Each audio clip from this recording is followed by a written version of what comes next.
이번 학기에 우리 주제가 뭐였지요? 제목이 역사 헤브라이즘의 길을 묻다. 헬레니즘하고 비교해 가면서 진행을 하고 있는데, 그동안 들으신 거 좀 한번 정리 좀 해보시자고요.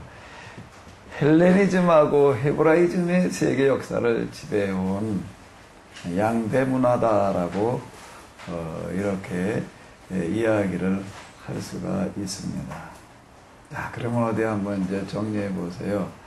헬레니즘하고 헤브라이즘하고 차이가 뭔가요? 한마디로.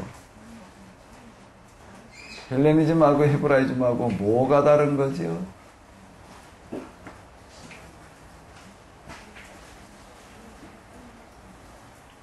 헤브라이즘하고 헬레니즘하고 근본의 차이가 어디에 있나요? 한마디로 그냥.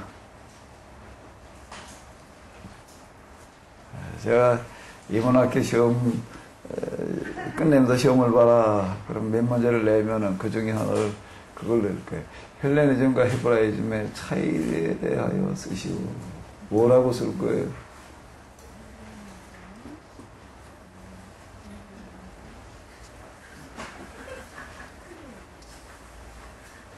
물론 여러 가지로 들은 거다 다 들어놓을 수가 있죠. 뭐 길게 뭐. 근데 중요한 거는 길게 썼다는 게 중요한 게 아니라 핵심을 찝어야 되는 거예요. 핵심을 찝어야지. 그걸 놓치고 있으면은 아니고. 그 핵심이 뭐였죠? 헬레니즘과 헤브라이즘의 차이는 뭐의 차이예요? 하나님 중심, 인간 중심.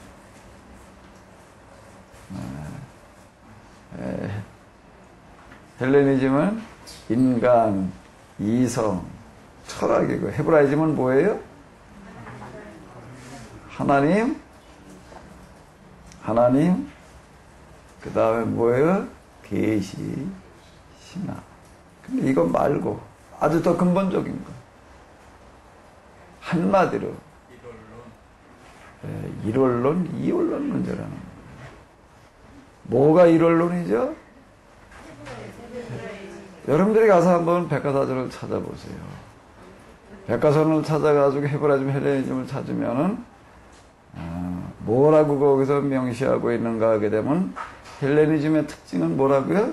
이원론이고 헤브라이즘의 특징은 뭐다? 일원론.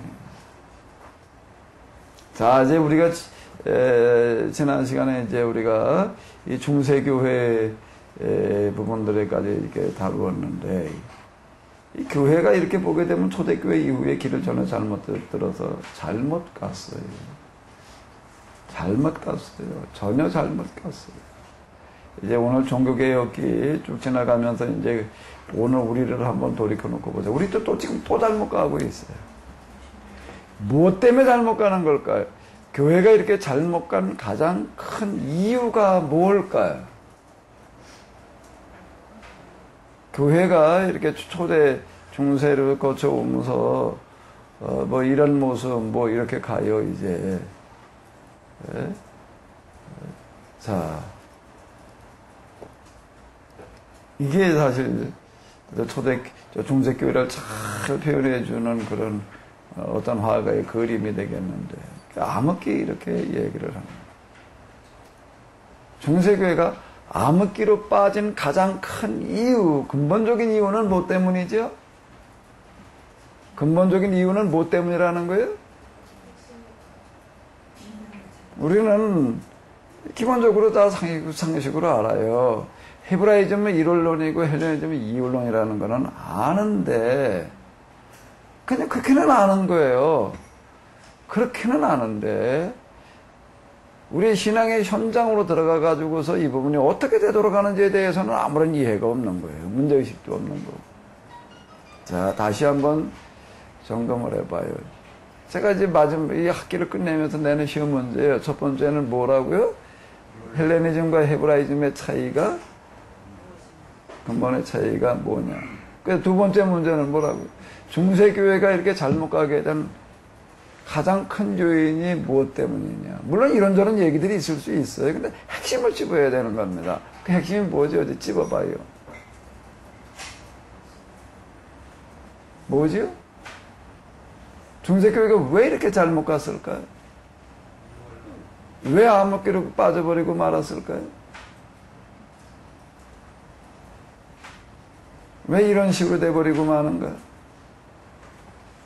그냥 이제 뭐, 여기 앉아서 그냥 제가 얘기하는 거 뭐 하도 많은 얘기를 떠들어대니까 그냥 이제 뭐 하나하나 들어서 그냥, 아, 그거.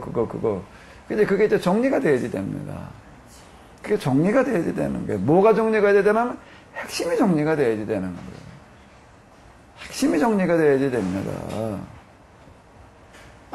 자, 그럼 뭐지요? 왜 중세교회가 이 모양이 이렇게 됐지? 왜 오늘 우리가 이렇게 잘못 가고 있죠? 뭐 때문이죠?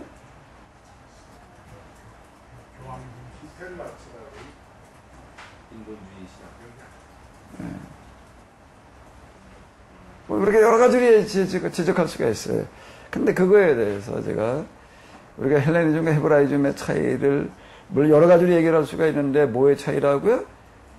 근본을 어떻게 보느냐의 문제라는 겁니다. 근본을 헬레니즘은 어떻게 보는 거예요? 둘로 보는 거고요. 이론은 이론이라는 게 뭔 얘기인가 하면 결국에 근본을 어떻게 보느냐의 문제인데 근본을 어떻게 보느냐의 문제인데 헬레니즘은 근본을 뭘로 보는 거예요? 둘로 나눠 놓고 보는 거예요. 둘로 나눠 놓고 보는 거고요. 이론은 어떻게 놓고 보는 거고요? 하나로 보는 거예요. 근본을 하나로 보는 겁니다. 이 출발은 어마어마한 차이가 납니다. 여기서 요거를 요렇게 하는 거고 요렇게 하는 거고 뭐 고놈이겠지요. 근데 이걸 달나라를 가는 데 있어서 여기서 요걸 방향을 요렇게 놓을 거냐 요렇게 놓을 거냐 하게 되면은 그거 차이가 어떻게 될까요?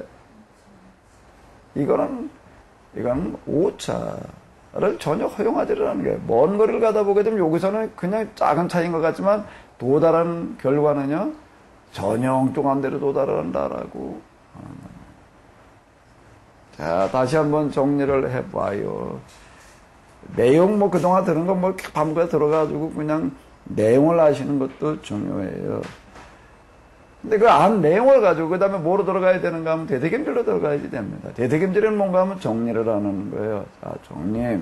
그러면은 중세교회가 자, 왜 이렇게 잘못 갔다고요? 뭐 때문에요? 근본적인 문제. 그게 집어져야 되는 겁니다.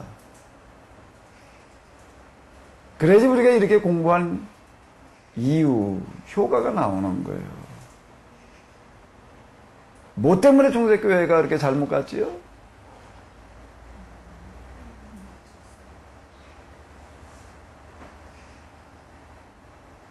뭐 때문에 잘못 갔지요? 교황신앙, 교회당 건축, 봉건제도서, 스콜라 신학, 수도사, 이 등등 다 이것과 관련되어져 있습니다. 뭐죠? 뭐 때문에 그렇게 됐는가 하게 되면은 뭐 때문에요?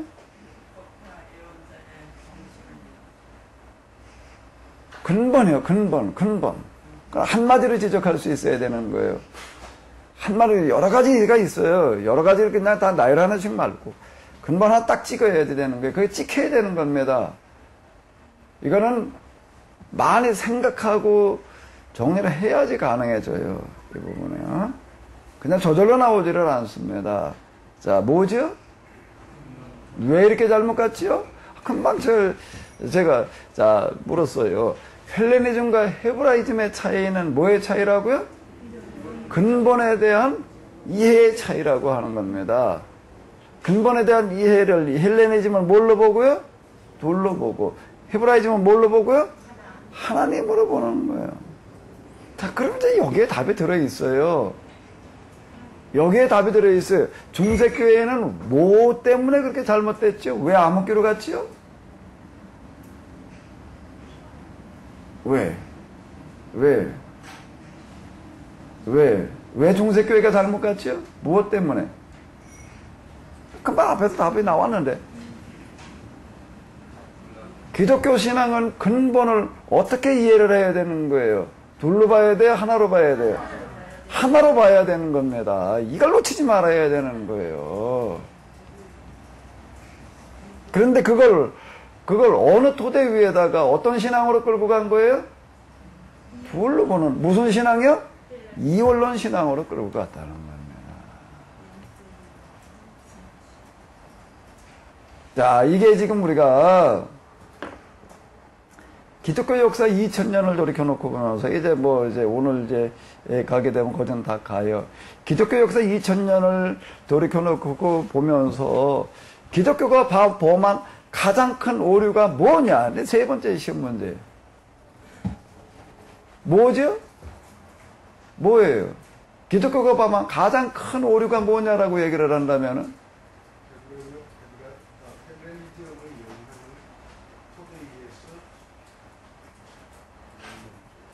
그러니까 결국에 가서는 뭐라는 얘기가 되는 거예요? 그거가요? 뭐가 되는 거죠? 근본에 대한 이해가 잘못되어 있었다는 겁니다.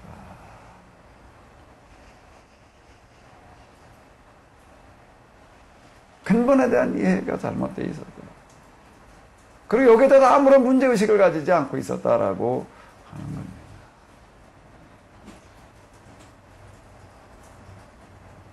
자, 이제 우리 이 율법서, 이게 시간이 지나갈수록, 이 세미나를 진행할수록 점점 더 크게 다가오는 게 뭔가 하면 율법서예요. 이 율법서라는 게 참 이게 얼마나 중요한 책이었던가. 그리고 구약 율법에 대해서 우리가 얼마나 무지했던가. 거기에서 계속 얘기를 하고 있습니다. 너희는 바알 문화를 받아들이지 마라. 그 11개 역대기로 보게 되면 제 왕들을 평가하는 기준이 뭔가 하면 그들이 다 어디에 기울어졌다는 거예요? 바알을 섬겼다라고 이렇게 얘기를 하고 있습니다. 그 바알을 섬겼다는 그 이야기는 바알 신을 갖다가 섬기는 예배 의식을 진행했다. 뭐 그런 왕도 있었어요. 더러는 그날 거기에 나오거나 그도 결국 바알을 섬긴 자였다라고 얘기를 하는 건 바알 예배 의식을 집행했다는 얘기가 아니라는 얘기예요. 그 신앙이 바알 신앙, 바알 신학이었다는 겁니다. 이름은 아니었던 거예요. 이름은 하나님이에요. 예배 의식은 세상 거예요. 율법에 기초한. 근데 뭐가 문제가 되는 거죠? 신학 사고 구조 자체가 바알 신학, 바알 신학이요. 자, 이걸 지적하고 있는 거다라고 하는 겁니다. 이게 율법서, 역사서에도 지적하고 있는 어떤 이런 거고, 핵심. 거기다 뭐 여러 가지 많이 나오니까, 그저 부분은 뭐 하도 많이 하다 보니까, 많이 듣다 보니까, 그냥 많이 읽다 보니까, 그냥 이래. 근데 아주 단순한 얘기예요. 구슬이 스마리를 해도 어떻게 된다고요? 구슬이 구슬대로 굴러다니게 되면 보배야, 아니에요? 아니요. 그게 비싼 값으로 팔리는 목걸이가 되려면 어떻게 돼? 뭘로 꿰? 꿰는 게 뭐예요? 꿰는 게 뭐 실로 꿰지? 그 실이 뭐예요, 여기서요? 지금 여기서 잘못하면 세미나 15주 그냥 참 힘들게도 오셨죠? 말하는 기법이 난 별로 그렇게 테크닉이 없어가지고 그냥 아주 어떤 분 얘기하는 걸 보게 되면 뭐라고 얘기를 하나 하면 내 세미나 그 녹음한 거는 갖다가 듣다 보면은 뭐 몇 분만 지나면 틀림없이 잠이 든대나.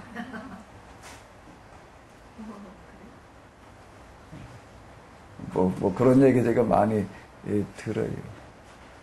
근데 어쨌든 15주 동안 제가 많은 걸 쏟아놨습니다. 왜 이렇게 아주 그런 소리 들어가면서도 그냥 뭐 간단하게 뭐 이렇게 하려고 그러지를 않고 제가 그냥 아주 이렇게 그냥 길게 끌고 가는 이유는 뭔가 하면 이거를 이 보배라는 걸 하나 만들어 놓으려고 한다라고 하게 되면 일단 구슬이 있어야지 보배가 만들어지지 구슬 없이 보배를 어떻게 만들어요? 부분에 대한 이해가 없으면은 목걸이 하나 들고 나올 걸 그랬네. 구슬을 어떻게 해야지 만들어진다고요? 꿰야지 만들어지지. 구슬이 없는데 원재가루로 목걸이를 만들고 뭔재가루로 팔찌를 만들어요. 그러니까 제가 여기 15주 동안 뭐 그동안 세미나에서 제가 끌고 나가는데 거기서 그렇게 길게 그냥 뭐 이전 예배 시간에도 그냥 아주 그냥 1시간 이상 그냥 아주 설교를 갖다 그냥 아주 그게 아주 질려가지고 그냥 아들도 그냥 더 아주 힘들다 뭐 그러기도 하고 특히 애들 같은 경우는 또더구나 그러고 그래도 불구하고 난 그냥 모로세 그렇게 밀고 나가는 이유는 내가 그걸 몰라서 그러는 거 아니야. 그럼에도 불구하고 내가 그러는 게 신앙생활하는데 이 부분을 놓치고서는 안 된다라고 제가 파악하고 있는 부분에 있어서는 그걸 계속 반복해서 얘기를 하는 겁니다. 구슬이 없이 구슬을 만들어 놓지 않고 어떻게 목걸이를 만들어? 구슬을 만들어야지. 그럼 이제 구슬을 만든다면 어떻게 된다고요? 꿰야 돼. 그 꿰는 건 뭘로 꿰나?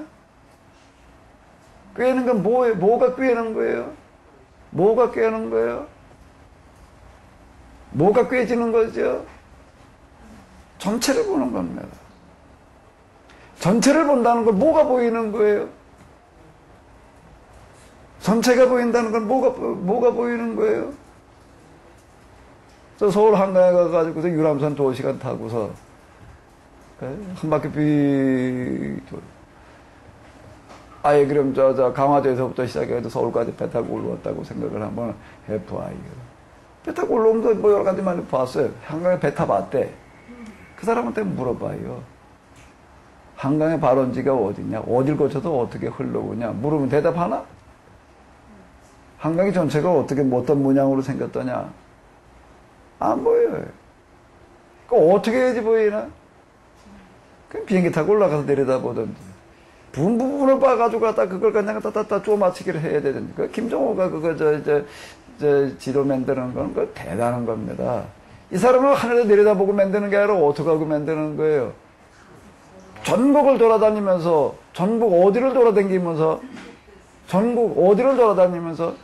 그 지역의 높은 산에 올라가가지고 둘러보는 겁니다. 둘러보고 저기까지 봤어요. 그 다음엔 어딜 가야 되나? 안 보이는 그쪽 지역에 가가지고서 거기까지 보이는 또 높은 산을 또 올라가는 거예요. 그걸 수백 장을 만드는 거예요. 무슨 간첩 오명을 뒤집어 써가면서 그냥. 그럼, 그 다음에 그걸 어떻게 해야 되나? 이걸 갖다 펼쳐놓고서 그걸 하나로 짜맞추는 거예요. 그게 대단한 겁니다. 근데 그렇게 만들어 놓은 그 지도가 지금 우리가 이제 항공사진을 찍어 놓은 지도고, 물론 부분적으로는 조금 차이 나는 부분은 있지만, 큰 모양에서는 차이가 나지를 않는다는 거예요. 그거 대단한 겁니다. 그거 대단한 거예요. 여기를 반월이라고 옛날에 불렀어요. 반월. 반달이라는 얘기, 왜 반월이냐? 왜 반월이라고, 왜 둔대라고 그러는지, 저기 왜 대암이라고 그러는데, 제가 어쨌든 이거에 와가지고서 이제 관심 가졌던 것들 중에 하나예요. 왜 반월이라고 그러냐? 이 사람은 잘 몰라. 왜 그 둔대라고 그러냐? 몰라. 왜 반월이라는지, 왜 둔대라고 그러는지. 하여튼 묻다 보니까 뭐라 그래라면, 저 수리산에 올라가가지고 이 지역을 이렇게 보게 되면 반달처럼 생겼대, 여기가. 그래가지고 반월이라고 부르는데.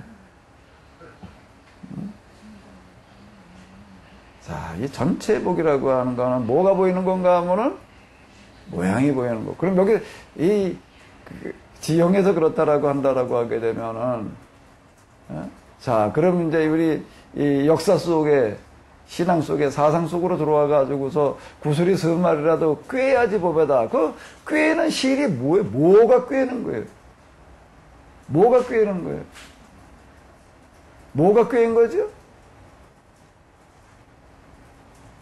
뭐가 보여야 되는 거예요?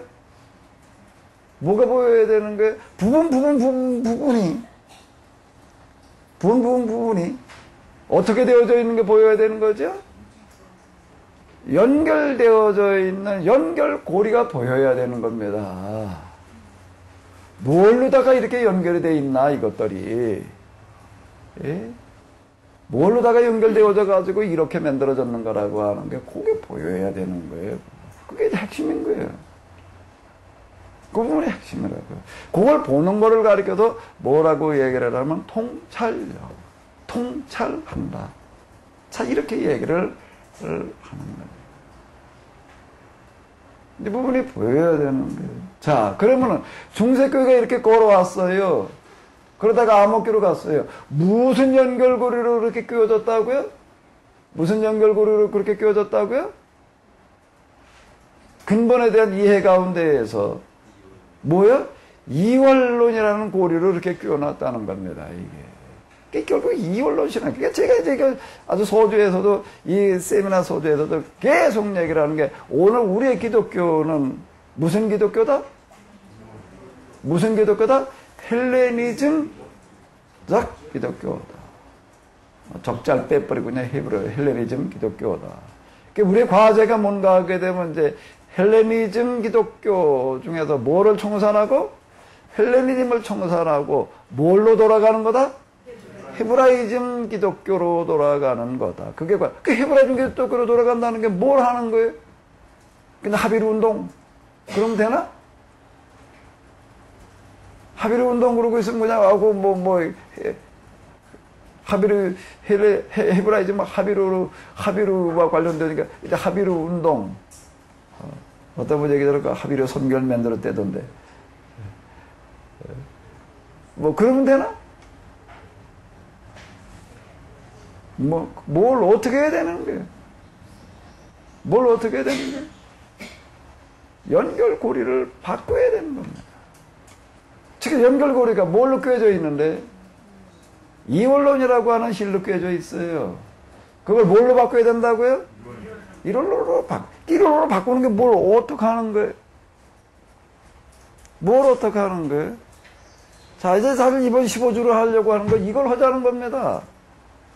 여기서 다루기는 내용은 하비르 얘기를 죄인에게서 다루기는 내용들 그건 부분이기 때문에 구술이기 때문에 이제 그건 기본적으로 다루는 거고. 그 다음에 이제 꿰는 작업을 이제 뭘 어떻게 바꿀 거냐라고 하는 게 지금 이제 과제고 이번 주와 이제 다음 주 두 번 이제 남았는데 자 그러면 이제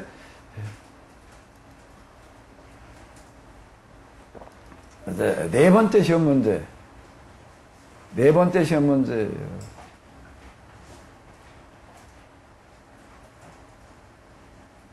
네 번째 시험 문제. 왜 교황신학이 중세기에 등장했는가? 그 근본 이유를 설명하시오. 써봐요.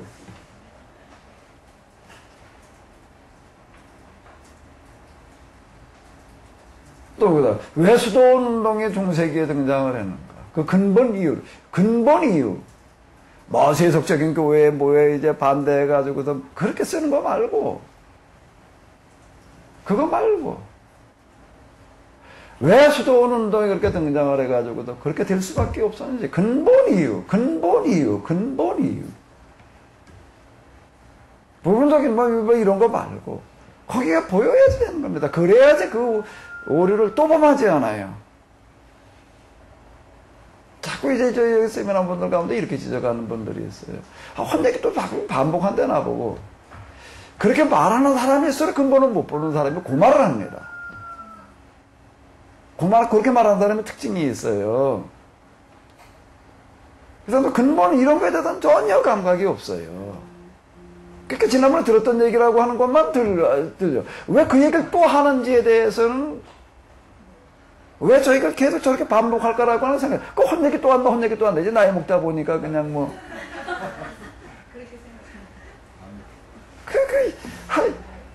내가 왜 혼내기를 또 하고 혼내기를 왜 또 해? 그게 안 되는 거예요, 그분들이. 난 제일 딱한 거는 뭔가 하면, 그렇게 얘기하는 분들이 참 제일 딱한 겁니다.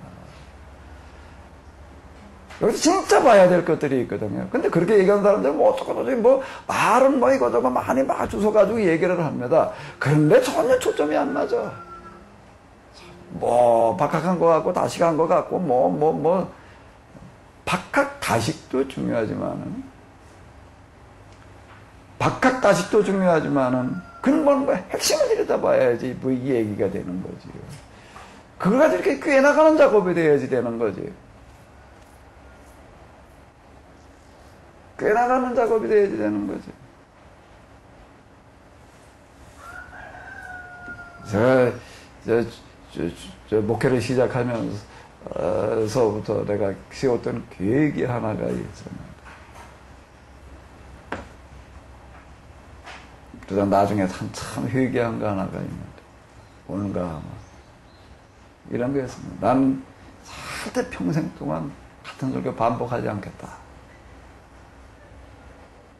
그러고서 어떻게 하는가 하면 은퇴할 때까지 30에 출발해가지고 40년 목회, 40년 새벽기도부터 시작을 해가지고서 그냥 뭐 무슨 설교든지 간에 다 절대 나는 똑같은 뭐 설교 반복하지 않을 자신이 있다. 네, 그렇게 생각을 했습니다. 그러니까 그렇게 하지 않겠다. 아주 그렇게 시작을 했어요, 제가요. 어떻게도 그러면 안에 40년 설교를 몇 번을 해야 되는데, 그래, 새벽 예배부터 시작해서 그걸 다 하려면은 그걸 어떻게, 난 자신이 있었어요. 그러니까 난 신학대전을 공부한 결과였습니다. 거기서 제가 문제를 어떻게 전개시켜가지고 어떻게 끌고 나가는지를 좀 이제 배웠거든요. 주제별로 쫙 정리를 하고, 그 다음에 그 주제를 다루게 되고, 이렇게 끌고 들어가게 되면 아니야. 40년 가지고 모자라요. 이게 말해야 될 게 얼마나 많은데. 나도 그렇게 생각했던 적이 있었어요. 그래가지고 제가 이제 처음에 시작할 때는 어떠는가 하면, 1년치를 짜나. 일단 40년치는 나중이고, 몇 년치를 짜놓는다고요? 1년치를 짜놓고, 그러고 이제, 그러고 들어가요. 사실 신학교 다닐 때도 어디서 청년부를 맡아가지고서 이제 새로운 한 해를 시작하면서 이제 그렇게 짜가지고서 이제 올 1년 동안 우리가 이걸 할 거다. 그러고서 이제 한 달씩 그냥 복사해서 이렇게 나눠줬어요. 그래서 뭐 첫 번째 52쪽을 다 짜서 이제 이해놨어. 그때 뭐 청년 뭔지 모르고 그냥 받아가지고 가서 뭐 그렇게. 동기가 한번 집에 이렇게 왔다가 벽에다, 근데 벽에다 이렇게 딱 붙여놨거든. 벽에다 이렇게 딱 붙여놓은 걸 보고 이게 뭐니? 그래요. 뭐야, 우리 청년부 1년 동안 할 내용을 미리 이렇게 나눠줬다. 이 친구가 이걸 들여다보고 놀래가지고 이걸 어떻게 이렇게 할 수가 있냐. 그때 신학교 3학년 때 얘기입니다. 그렇게 얘기를 하더라고요. 그 주제들이, 이게 하나같이다. 이게 신학교 강의실에서나 논의될 수 있는 어떤 그런 주제들이거든요. 그렇게 1년씩 끌고 나갔어요. 그때 또 청년들이 조금, 귀담아 듣기 시작을 하더라고요. 그래도 하나, 둘, 셋, 좀 매고. 그때 내가 이렇게, 던진 이제 어수룩한 여자가 하나 걸려 들어가지고서요. 어수룩한 여자가 하나 걸려 들어가지고 내가 맨날 그렇게 떠들고 있으니까 뭘 대단한 줄 알고, 대단히 많이 하는 줄 알고, 또, 그리고, 이 사람은 앞으로 틀림없이 뭔 학자가 되겠구나. 그리고 걸려 들어가지고 결혼한 여자가 하나 있어요. 그 아주 평생 죽도록 고생하고 있지. 오늘 아침에도 뭐라고 얘기를 하는가 하게 되면 나뭐 아주 어디도 아프고 아파 죽겠대. 오늘 아침에 여기 오기 전에 나오기 직전에 한 얘기예요. 어디도 아프고 어디도 땡기고 어디도 결리고 아주 죽겠대. 뭐야 이렇게 죽는 소리를 하고 있느냐. 왜? 매일 노가다 하다시피 하거든요. 어제 또 하루 종일 뭘 했다고요? 하루 종일 그냥. 당신이 잃어버리는 바람에 안 할 수도 없고 그냥 어떻다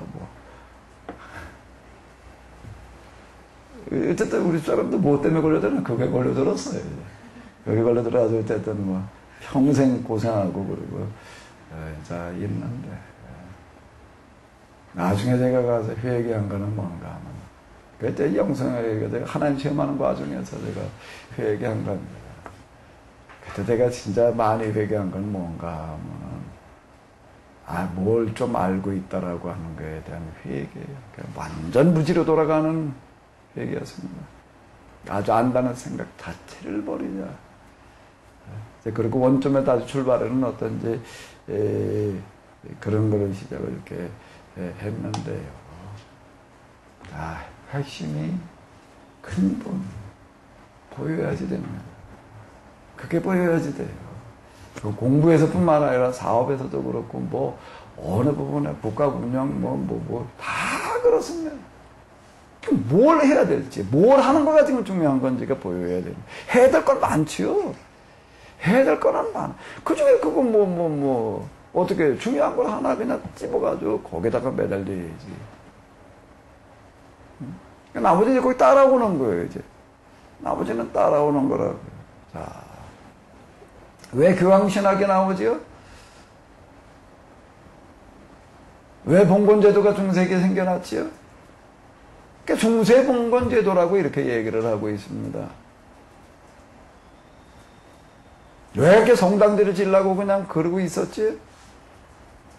왜 그 스콜라 신학이라고 하는 게 왜 나오지요? 스콜라 신학이 중세기에 있었다, 어쩌고저쩌고. 그렇게 얘기하는 거 말고. 그 부분이었어요. 그러니까 왜 그런 신학이 나올 수밖에 없었는지, 왜 그런 신학이 그렇게 전개가 됐는지, 그게 보여야지. 십자군 운동이 몇 년부터, 어려운 사람들은 몇 년부터 몇 년까지 몇 차례에 걸쳐가지고 첫 번째, 어쩌고 두 번째로 그렇게 꿰는 사람이 있어요. 그게 그냥 암기력일 뿐이에요. 그래서 그거 말고, 왜 십자군 운동에 그렇게 200년이나 그렇게 끈질기게 그렇게 들어가고 있었는지, 그걸로 말미암아서 어떤 결과가 왔는지 다 진짜 봐야 될 건 여기거든. 암기력이야. 통찰력. 정말 우리가 이 어떤 분야에 대해서 뭔가를 이렇게 하나를 만들어 놓으려고 한다. 이 부분이 보여야지 되는 거예요. 근데 보인다는 거, 거기다 초점을 맞추고 실험해 보이는 거지. 통찰력이 어떤 사람, 난 통찰이 있고 없고의 문제가 아니라, 내 문제의식의 문제인 것 같아. 그렇게 보려고 안 하니까 안 보이는 거지. 관심이 없으니까 안 보이는 거지요. 왜 십자군 운동에 나왔죠? 왜 수도원 운동에 그렇게 전개가 됐지요? 여러 가지 원인을 지적할 수가 있겠죠. 근데, 여기 이런 것들이 다 뭔가 하면은, 같은 실에 의해서 꿰져 있다는 겁니다. 다 연결고리가 같은 거예요. 오늘 우리 시대도 마찬가지입니다. 그러니까 뭐가 가능한가 하게 되면은, 역사의 방향을 바꾸는 거가 가능한 거는, 그걸 바꿔놓으면 되는 거예요. 그거 바꾸는 운동을 하고는 되는 겁니다. 그냥 부분 바꾸는 운동으로 들어가가지고서는 안 되는 거고요. 그건 안 되는 거예요. 될 수가 없어요. 그게 어떻게 돼, 그게. 근본을 내버려 놓고 나가지고도 부분적이 땜질해가지고도 그게 되나? 원인을 찾아내가지고서 그걸 다뤄야 되는 거예요. 의사도 마찬가지 아니에요. 병증이 나가지고 맨날 실험하는 거. 왜 그 병증이 그 사람에게 생겼는지. 이 사람은 고혈압이 있다. 고혈압만 치료하러 들어. 당뇨가 있다. 당뇨만 치료. 이 사람이 왜 고혈압에 걸렸는지, 이 사람이 왜 당뇨가 걸리고 있는지. 우리 몸 안에 100명의 의사가 살고 있단가, 그 의사가 지적하는 얘기.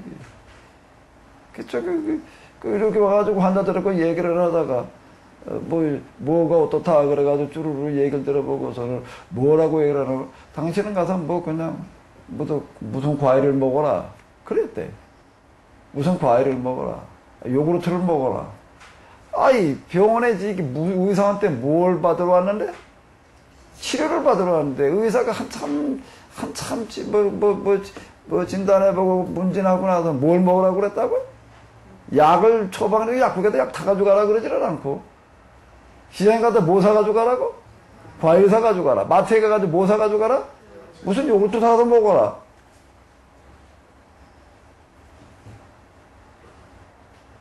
그랬더니 무슨 이명증 뭐가 났더라.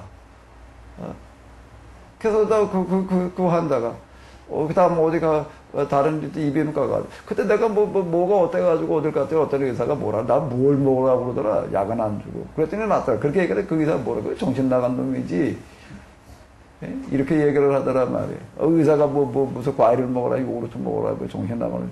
이렇게 얘기하는 또 의사가 있는 거예요. 원인을 제거를 해야 되죠. 근본적인 치유. 자, 여기로 접근해 돼야지 될 터인데, 자, 지금 이게 다 같은 걸로 끼워져 있어요. 같은 실에 의해서 끼워져 있다고요. 그 실이 뭐라고요? 헬레니즘이라고 하는 겁니다. 헬레니즘은 뭐예요? 이원론 구조. 근본에 대한 이해가 잘못되어 있는 거예요, 지금 이게. 근본에 대한 이해가 잘못되어져 있어요.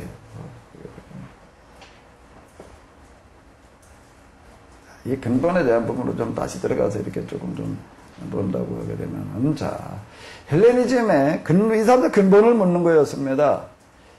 자연의 근본이 뭐냐? 그 다음에 인간의 근본이 뭐냐? 근원에 대한 물으면은데, 그러면서 어떻게 정리를 해놓는 거지요? 플라톤에 와가지고서 어떻게 정리를 하는 거예요? 이데아와 현상. 이게 이제 이원론 구조로 나아가게 되는 겁니다. 이데의 세계와 무슨 세계? 현상의 세계로 둘로 나눠놓고 보는 거예요. 그러니까 이 현상의 세계, 이 세상이라고 하는 것은 이데의 세계의 모상에 불과하다. 그림자에 불과하다. 복사품이다. 거기 가면 원본이 있다. 이제 이러는 거예요. 그 밑에서 이제 20년 동안 공부를 했던 플라톤이 배출한 가장 훌륭한 제자. 아예 그냥 학생으로 대하기보다는 뭐 친구처럼 대했다. 너무나 뛰어나가지고, 그리고 이제, 또 이어서 바로 이제 교수 생활을 하게 하고, 그랬던 제자. 아리스토텔레스는 이 문제에 대해서 어떻게 접근을 하나요? 다시 접근을 하는 거예요. 스승의 걸 다 허물어 버리는 거예요. 다시, 그리고 출발하는 게 뭐예요? 자, 아리스토텔레스와 플라톤의 근본적인 차이는 뭐지요? 아리스토텔레스와 플라톤의 근본적인 차이는 뭐예요? 근본적인 차이는 뭐예요? 근본에 대한 이해를. 플라톤은 어떻게 놓고 보는데? 위와 아래로 나눠놓고 보는 데 대해서 이원론 구조로 들어가는 거예요. 그런데 아리스토텔레스는 어떤 구조로 들어갔다는 거예요? 이원론이 아니라 어떤 구조를 세우려고 그랬다는 거예요? 일원론이라고 하는 거예요. 제가 이제 이걸 아주 플라톤과 아리스토텔레스를 잘 이해할 수 있게끔 이렇게 만들어 놨어요. 좀 보이시죠? 잘 안 보이시고. 그거 들었던 거. 들어서 어땠다고? 들었다 안 들었다가 중요한 게 아니라, 반복한다는 게 중요한 게 아니라, 여기도 꼭 정리하고 넘어가야 될 것들이 있다는 겁니다. 이렇게 이데아와 뭘로 나눠놓고 보는 거예요? 현상으로 이렇게 나눠놓고 보는 어떤 이런 구조다라고. 그런데 아리스토텔레스는 그걸 어떻게 봤다고요? 본질은 어디에 들어있다? 개체 속에. 자, 이렇게 놓고 보는 겁니다.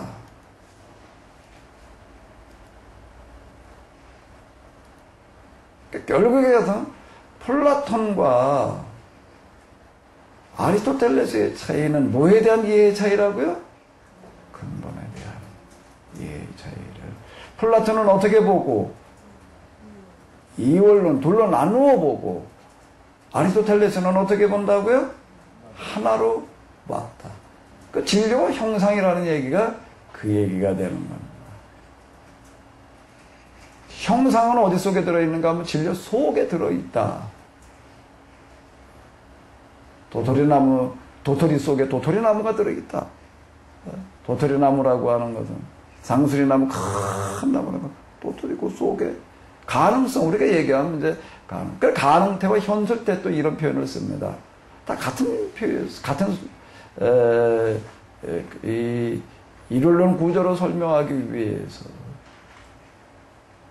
현실태라고 하는 큰 도토리 나무, 은행나무는 그 은행이라는 열매 속에 뭐로 들어가 있다는 거예요?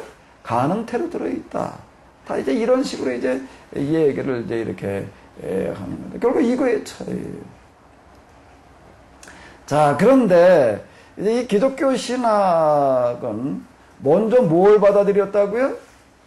이 플라톤 그리스 철학 가운데 뭘 받아들이는 거죠? 플라톤 철학을 받아들여가지고 이 구조로 설명을 해 들어갑니다. 이 구조로 설명을 해 들어가니까 아주 쉬워요. 여기서 이데아는 어디에 해당되어지는 걸까? 하나님 나라고. 현상은 어디에? 이 세상. 자, 이렇게 아무런 문제가 없는 것 같이 이제 이렇게 되어지는 겁니다. 이렇게 되어지는 겁니다. 그러니까 여기서는 이제 어떻게 하는가 하게 되면은 뭘 살라고 그러는 거예요? 어떤 삶을 살아라? 이데아의 삶을. 자, 이렇게 얘기를 하는 거예요. 이 땅에서 어떤 삶을 살아야 되는 게 하나의 나라의 삶을, 천상의 삶을. 이제 기독교 윤리라고 하는 어떤 이제 이런 것들이 이제 이렇게 나오게 되는 거죠. 그리고 이제 우리가 돌아가야 될 곳은 어디에? 이건 모상이니까, 그림자니까, 어딘 거예요? 본향으로 돌아가야 되는 거예요. 어디, 거기가 어디에? 이데아에. 자, 그래, 이걸로 말미암아, 이 헬라 철학자들이, 이 초대 지금 사도, 속사도, 그리고 어디로 넘어가면서요? 속사도 그 뒤를 이은 사람들 뭐라고 그런다고요? 교부. 자, 이 초대 교부들은 하나같이라고 이렇게 얘기를 해도 될 것 같은데. 그게 중요한 역할을 하는 사람들은 하나같이다. 어떤 사람들인가 하면 헬라 철학자들이었거나 헬라 철학의 흉체에 있던 영향을 받은 사람들이었다라고 하는 거예요. 그러니까 이 사람들은 복음을 받아들이고 기독교를 받아들여가지고 어떻게 해석을 했을까요? 어떻게 해석을 하는 거예요?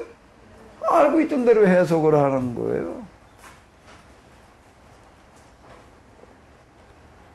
여기 이제 우리 여기 오시니까 닭이 계속 울어요. 그냥 닭이 뭐 새벽에만 우는 줄 알았더니 하루 종일 울어. 그 닭이 뭐라고 그러고 운다고요?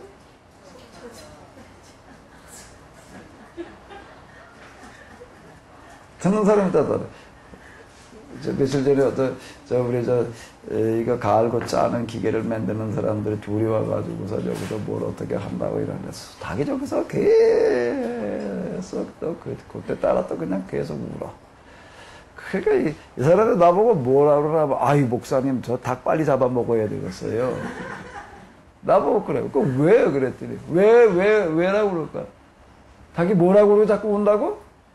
나 잡아먹어 그러는데 왜 저걸 여태 그냥 두고 있느냐? 내가 뭐라고 그랬을까?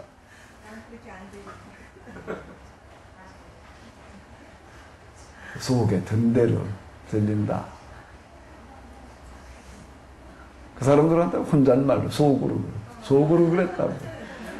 사람도 그래봐 그래서 뭔 소리인데 들리겠어요? 뭐 알아듣겠어요?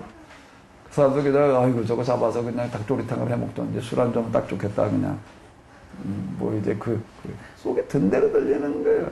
자, 이게 그냥 대대손손 헬라 철학 헬라 문화권에서 살았던 사람들이 복음을 받아들이고 성경 읽고 그러다 보니까 그렇게 보이는 게 하나님 나라가 어떤 세계로 보이는 거예요? 이데아의 세계로 보이는 거예요. 우리가 추구해야 될 게 뭐로 보이는 거예요? 하나님. 그걸 어떻게 추구해 나간다고요? 어떻게 추구해 나간다고요? 나눠놓고 보다 보니까 뭐에다가 치중을 하는 거죠? 여기서 이루고 있다가 어디를 사모하며 이데아를 사모하며 이데아의 세계를 사모하며 그 나라 가기를 이 세상이라고 그 나라 가는 준비하는 뭐 어떤 거 정도로다가 이렇게 받아들이게 되는 거예요. 아무 문제의식 없이 아주 이게 올바랐단 말이고요. 저 뭐예요? 어떤 걸 보니까는 정감록을 갖다가 또 하나게 좀 조예가 있고 그런 분이 갖다가 정감록을 갖다가 어떻게 해석을 하나 하면은 뭐 기독교적인 정감록 해석이래나 뭐 이래가지고 그 해석하는 거 좀 들어봤어요. 그걸 들어봤더니 아주 정감록 그걸 써놓은 사람은 대단한 예언자야. 어떻게 이 땅에 기독교가 들어올 걸 그렇게 아주 정확하게 예측을 해가지고서 그렇게 써놨는지, 그거 뭐 하나하나 해석해 나가는 걸 보니까는요, 뭐 그냥 목자 유황이래나 뭐 그런 거 가지고 나무에 달린 사람이 왕이 된다. 예수님께서 나무에 달려 돌아가셨으니까 그렇게 해석해 나가는 것부터 시작을 해가지고서요.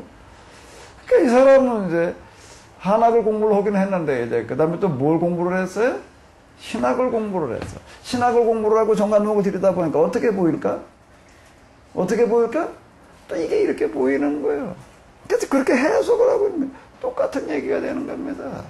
자, 이제 기독교가 이제 이게 잘못된 길로 접어 들어가게 되는 동기는 뭐였는가 하게 되면 뭐였다는 거예요? 뭐 하던 사람들이 복음을 받아들인 거죠? 헬라? 철학을 하던 사람들이. 뭘 받아들인 거예요? 복음을 받아들여가지고 예수님의 말씀, 그것도 초대교회 사도들도 그렇고 뭐 이렇게 전하는 거는 그냥 율법에 얘기하려고 얘기하려고 예수님이다. 그리고 이제 시작을 하는 겁니다. 그 예수님이 이러이러한 게 이러이러이러 하셨다. 이제 그걸로 출발을 하는 거예요. 그 뭐가 빠졌나 여기에는? 뭐가 빠졌나? 그 복음에 그렇게 등장해가지고 나오게 이전 과정이 빠져 있는 겁니다. 이전 과정이 뭐죠? 그 이전 과정이 뭐예요? 예언자, 그리고 그 이전의 뿌리가 또 뭐예요? 율법에 대한 얘들이 빠져 있는 거예요. 빠져 있는 겁니다. 초대교회 교부들, 중세신학자들의 글들을 한번 읽어보세요. 한번 실제 읽어봐봐요. 구약 율법 예언자에 대한 예라는 게 천마일천에 없어요. 그리고 예수님 복음만 가지고서 헬라 철학적으로다가 이걸 얘기를 하거든요. 그 헬라 철학적 신학이 돼버리는 거예요. 헬라 철학적 신학이 돼버리다 보니까 지금 무슨 일을 하는지를 모르는 겁니다. 무슨 일을 하는지를 모르는 거예요. 그냥 그렇게 자기들의 사사기 때 보게 되면 그런 구절에는 자기의 소견에 뭐 할 대로 했더라? 좋을 대로 했다. 결국 기독교 역사라고 하는 것은 뭔가 하면 자기 소견에 좋을 대로 했더라예요. 그게 신앙에 대한 열심, 그리고 헌신적인, 정말 타의 추종을 부러워할 만한 그런 인격, 그리고 사랑을 실천하는 어떤 이런 거 정말요, 아주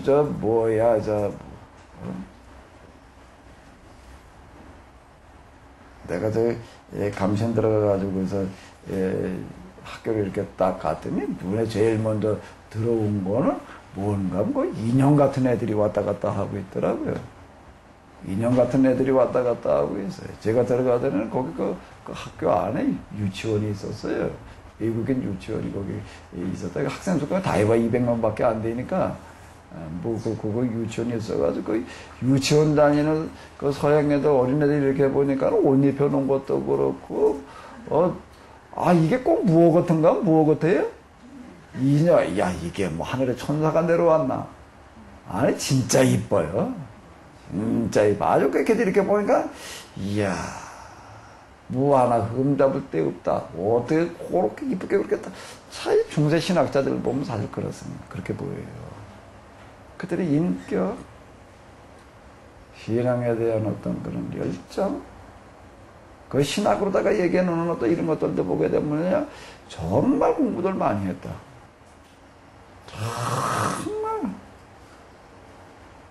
사랑을 실천하는 어떤 삶, 정말 그것이 다 뭐라고 불릴 만한 사람들이 정말 성자라고 불릴 만한 사람들이 정말 많아요. 그러니까 중세 시대는 무슨 시대인가 하면 성자의 시대예요. 무슨 시대라고요? 그때는 아마 애를 낳아도 성자라고 지었을 것 같아요. 인자라고 짓거나 그 자다 돌림 많잖아. 정말 성자들이 많았습니다. 우리는 정말 평생 따라가도 안 될 만한 사람들이 많아요. 그런데 왜 그 시대가 그렇게 잘못 가는가? 그 시대가 왜 이렇게 잘못 가는가 하게 되면은 우리가 우리 냄새를 못 맡듯이 우리가 우리 냄새를 못 맡는다는 게 무슨 냄새? 김치 냄새? 된장 냄새가 우리 몸에서 나는 거, 마늘 냄새가 나는 거를 못 맡는 것처럼 그러니까 그들은 모르는 거예요. 못 느끼는 거예요. 못 느끼는 거예요. 무슨 냄새를, 헬레니즘의 냄새가 못 느껴지는 거예요. 여기는 뭐가 되는가 하면 결국은 중세기라고 하는 것은 헬레니즘과 헤브라이즘이 혼합된 거였다라고 하는 겁니다. 그래서 뭐가 기독교고 뭐가 헬레니즘 구분이 안 되는 거예요. 그냥 뭉뚱그려 뭐예요? 기독교 이렇게 돼버린 겁니다. 이렇게 돼버린 거예요. 요게 문제인 거예요. 그러다 보니 이 신앙은 어떤 신앙으로 가는 거죠? 어떤 신앙으로 가는 거예요? 이데아 중심의 신앙으로 가는 거예요. 이데아 중심의 신앙으로 가다가 보니까 이데아 중심의 신앙에 가다 보니까 이 세상이라고 하는 모조품에 불과하다고 그러니까 저쪽이나 추구해야 된다고 그러다 보니까 이 세상에 대한 관심은 없어지는 거예요. 신앙이 좋을수록 그렇게 돼버리는 거예요. 저 세계를 사모하고 거기에 치중하는 이런 삶으로 가다가 보니까 이 세상은 누가 지배를 하는 거예요? 세속주의자들이 지배를 하는 거죠. 신앙이라는 껍데기를 뒤집어 쓰고서 세속적으로다가 잘 먹고 잘 살고 출세하려고 하는 사람들이 이제 등장을 하게 되는 거예요. 그 사람들이 판을 치는 그런 세상이 돼버리고 만다라고. 이게 중세 사회예요, 그게.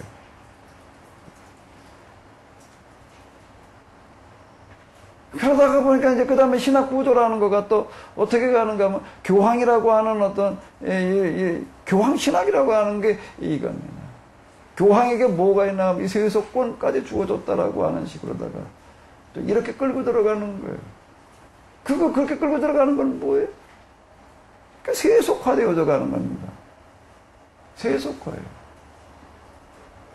세속적인 어떤 권력에 대한 부에 대한 어떤 집착으로다가 이렇게 드러나는 거예요.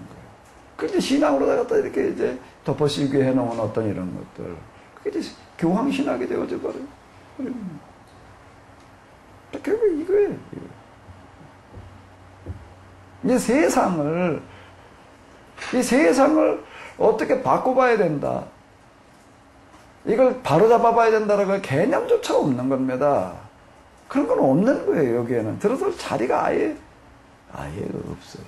자, 이거가 뭐가 등장을 하는 건 뭐가 등장하는? 교황신학의 배경이 되는 겁니다. 이런 부분들. 왜 그러다 보니까 여기에 이제 뭐 은총신학이라고 하는 것도 공적신학이라고 하는 것도 다 같은 얘기가 되는 겁니다. 이런 구조에서 이게 나오는 얘기가 되는 거예요. 이 구조에서. 봉건제도로 가게 되는 건 바로 이 구조 때문에 그냥 세상에 대해서 신앙이 좋은 사람일수록 거기에 관여하지 않으려고 그러는 거예요. 내버려 두는 거예요. 그건 뭐 그냥 망할 거 그냥 그렇게 이렇게 돼버리는 거예요. 단지 우리가 여기서 해야 될 건 뭐 병든 사람, 가난한 사람 돌봐주는 사랑의 실천이라고 이렇게 가는 거예요. 그거 지금 고혈압 환자에게 고혈압약이나 주고 당뇨 환자에게 당뇨약이나 주는 거고 인슐린에 갖다 찔러주는 거고 똑같은 얘기가 되는 겁니다. 아니, 병든 사람은 가난한 사람이 나올 수밖에 없는 구조에 대해서는 관심을 가지지를 않는 거예요. 우리가 이제 율법으로 들어가 보게 되고, 율법이라는 게 참 중요한 건데, 율법이 없는 한, 이게 참 율법. 내가 시간이 갈수록 자꾸 율법이 더 크게 느껴져. 여기 보면 계속 뭐라고 해. 너희 중에 뭘 하려나? 가난한 자가 없으리라, 가난한 자가 없으리라. 율법에서 이게 입에 달고 있는 얘기들이에요, 이런 것들이. 그러니까 율법에 대한 이해 없는 복음. 아주 무서운 게요. 정말 지금 우리 기독교 역사에서 아주 비극적인 오류라고 하는 건 뭔가 율법에 대한 이해 없는 복음이었습니다. 율법과 예언자의 완성으로서의 복음을 이해하는 게 아니에요. 단지 뭘로서의 복음을 이해하는 거면 구속이라고 하는 걸로다만 복음을 이해를 하는 거예요. 참, 이 마귀의 속임수예요. 마귀의 속임수. 마귀의 가장 큰 무기가 뭐라고요? 속임수. 속임수보다 속임수를 좀 더 강조하면 뭐가 되나? 속임수. 마귀의 가장 무서운 속임수는 어디였는가 하면 복음을 율법과 예언자의 완성으로 이해하게 하는 게 아니라 뭐로 이해하게 하는 거예요? 우리의 죄를 위해서 돌아가신 대속주로서의 복음을 이해하게 하는 겁니다. 거기다 초점을 맞추게 만들어 놓는 거예요. 이렇게 얘기를 하게 되면 아마 어디 가도 이런 얘기하게 되면은 그게 마귀의 속임수였다라고 이렇게 얘기를 해놓게 되면 어떻게 볼까 이 말을? 우리 구속사적인 이해라고 하는 게 다 뭐예요, 다 그렇게 이해. 지금 우리 우리가 지금 아주 마귀의 손바닥 위에서 놀아나고 있는 게 뭔가 이게 구속사적인 이해라고 끌고 들어가는 어떤 이런 것들. 마귀의 손바닥에서 놀아나는 거예요. 예수님에 대해서 구속사적으로만 이해하게 만들어 놓는 거예요.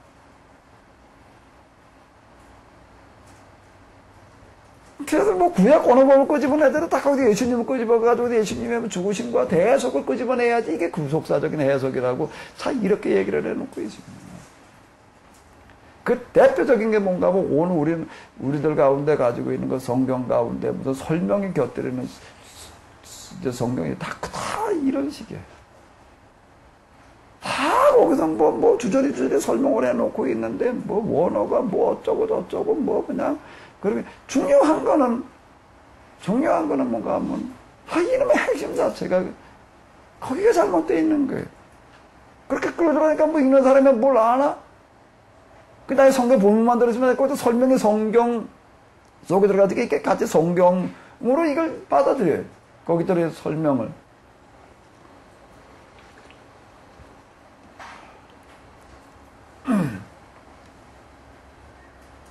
노예 방주부터 시작해서 가인과 아벨의 무엇부터 다 예수님의 구속으로 다 끌고 들어가는 거예요. 율법의 제사장의 옷, 무슨 이런 것들 뭐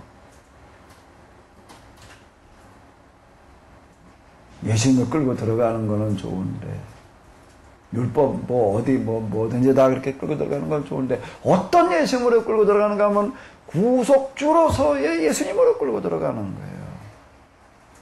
율법과 예언자의 완성으로서의 예수님이 아니에요. 그 안에 대속이라고 하는 게 들어가 있는데, 그 안에 대속이 들어있는데, 뭐에? 율법과 예언자의 완성으로 예수님을 얘기하는 것 속에 뭐가 들어가 있다고요? 대신 죽으심이라고 하는 구속이라고 하는 게 들어있어요. 그것만 들어있는 게 아니에요. 대속과 구속만 있는 게 아니에요. 요게 지금 마귀의 전략입니다. 그러니까 사람들이 그냥 예수님의 십자가 그냥 감격해서 그냥 이렇게 하는 데만 빠져있게 만들어 놓는 거예요, 요게요. 구원의 확신 모르는, 이게 중세기도 그렇다라고 해서 종교개혁이 지나가지고 현대도 한번 들어오면서 봐봐요. 우리가 뭐가 얼마나 지금 근본에 있어서 해결이 되어져 있는지. 이스라엘 역사 교회에서 그 문화사라고 하는 것과 같이 묶어가지고 끌고 들어온 여기서 한번 이렇게 보자. 뭐가 보여야 되는 건지.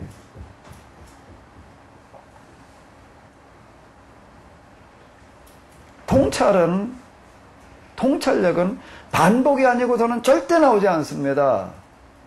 반복하면서 통찰력이 나오는 거지요? 뭘 하면서 통찰력이 나온다고요? 제가 볼 때 어떤 사람이 제일 딱해 보인다고? 반복 안 한다고? 나보고 맨날 헛소리 또 한다 소리만 하기는 사람 볼 때 제일 딱해 보이는 거예요. 그 사람일수록 어떤 사람인가 하면 통찰을 할 생각이 없어. 아예 관심이 없어. 그런 거는. 여기 와가지고도 무슨 뉴스라는 게 뭐예요? 새 소식이나 안 듣던 소리나 듣고 가야 되는 걸로다가 그렇게 내가 제일 많이 회개한 게 뭘 한 거라고요? 뭐 회개했다고요? 평생 헛소리 안 하겠다. 이게 얼마나 내가 잘못된 거야. 이 설교가 뭔데 대해서 하나님 말씀 말해야 되는 사람이 뭘 해야 되는 사람인데 대해 기본적인 이해도 없어요. 그리고 그냥 그것 속에 또 뭐나 들어있나 하면 내가 좀 안다는 그런. 그러니까 내가 설교 1년치 읽지 않았던가? 그랬더니 누가 그거 들여다보고서 질리더라고. 어떻게 이걸 짜놓을 수 있는? 그러니까 1년씩, 뭐, 나 40년씩 그냥 은퇴할 때까지 다 짜놓지, 뭐. 이렇게 얘기를 하니까 아예 그냥 말을 안 해. 뭐가 뭔지. 통찰은 어디서 나온다고요? 반복에서 나오는 겁니다. 기본적인 것들을 아주 끊임없이 반복하면서 통찰이 나와요. 그건 뭐 여기만 그런 거 아니에요. 운동선수들 보게 되면은 계속 훈련한다는 게 뭐 하는 걸까? 뭐 하는 걸까? 나 축구장에서 어디 중학교 축구 애들 그 훈련하는 거 봤어요. 걔들이 맨날 가서 경기나 하는 줄 알았더니 경기는 어떻게 하다 한 번 하는 거고, 경기 하기 위해서 맨날 가가지고 하는 게 뭔가 하면 뭘 하는 걸까? 맨날 가가지고 다 하는 거야. 서로 패스하는 연습에다가 드리블하는 연습에다가 뭘 갖다가 쪼로록 볼 같은 거 세워놓고 그냥 뛰어가는 연습에다 기본을 그냥 헌벌 또 하고 거기에서 뭐가 나오는 거예요? 거기에서 뭐가 나오는 거예요? 프로가 나오는 거예요. 그 프로는 뭐의 탄생이라고요? 뭐로 말미암아 나오는 거라고요? 반복의 결과지. 어떻게 반복하지 않고, 피아노 치는 거, 애들 피아노 배우는 거, 바이올린 배우는 걸 한번 봐봐요. 한 번은 그냥 해보고, 끝? 그거 끝? 아이고. 한 곡 가지고 수없이 반복을 해가지고서, 나중에 연주회 뭐 이런 데 나갈 때 보니까 거기 하나하나 가지고 얼마나 연습을 해야 되는지, 그거 선 하나, 바이올린 가지고 하는 거 보니까 그냥, 그거 하나 긋는 거를 가지고서 그냥, 바이올린, 좀 제대로 가르치는 사람이 이렇게 하는 거 보니까. 그냥 대충 이렇게 하는 사람은 그냥 이렇게 한 번 줄에 너 이렇게 혼자 연습보다 가게 해요. 근데 진짜 하는 사람 보니까 옆에 걔 하나만 딱 붙들고 서 있어. 근데 연대 교수가 바이올린 가르친 거래요. 그래서 한번 이렇게 봤어요. 그래서 이게 중학생 하나 이렇게 허대가다 딱 그거 다시 해봐.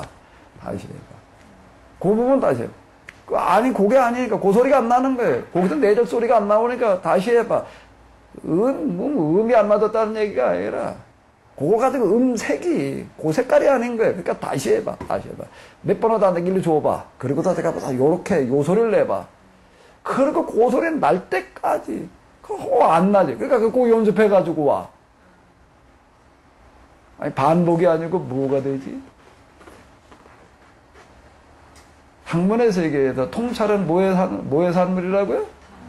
제가 여기까지 와가지고 지금 이걸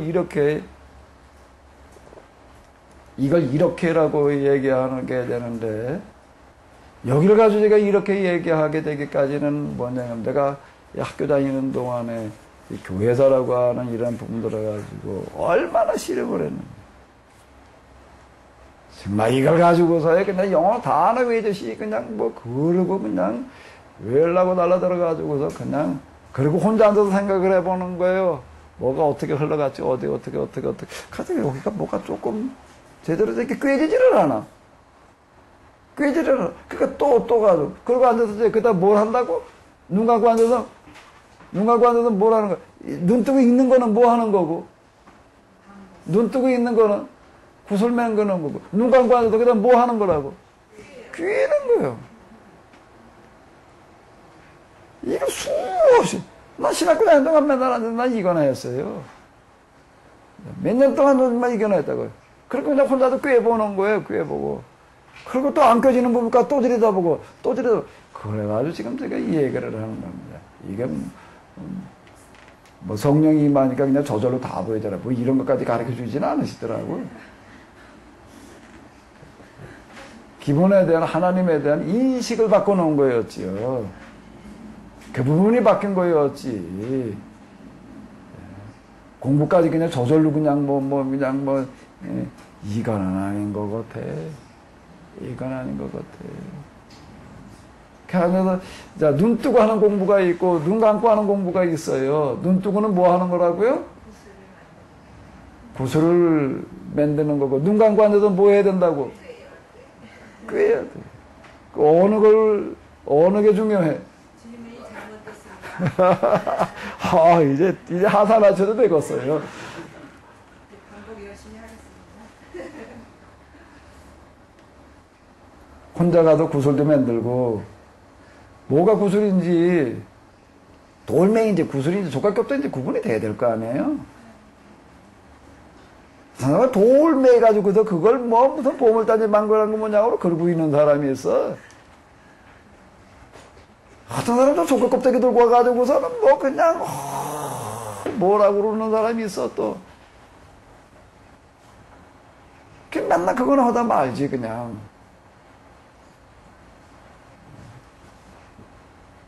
기본이라고 하는 게 대단히 중요합니다. 그 기본을 그걸 어떻게 그러느냐, 어떻게 그걸 하느냐, 혼자서 그게 다 한다는 게 참 어려워요. 어떻게 하면 그게 쉽게 되는가 하면, 그냥 계속 반복해서 듣다 보면 저절로 돼. 아멘? 그 제가 지금 사용한 요법이 그거예요. 무슨 요법이라고요? 반복 요법.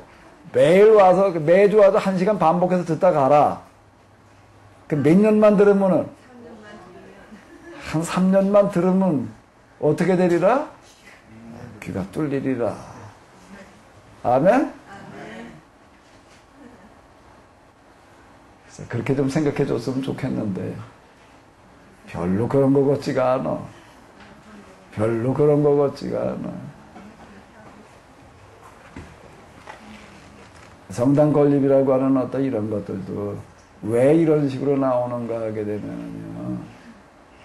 왜 이런 식으로 나오는, 왜 이게 성당 신학이라고 하는 게 나옵니다. 가톨릭은 성당 신학이라고 하는 게 있어요.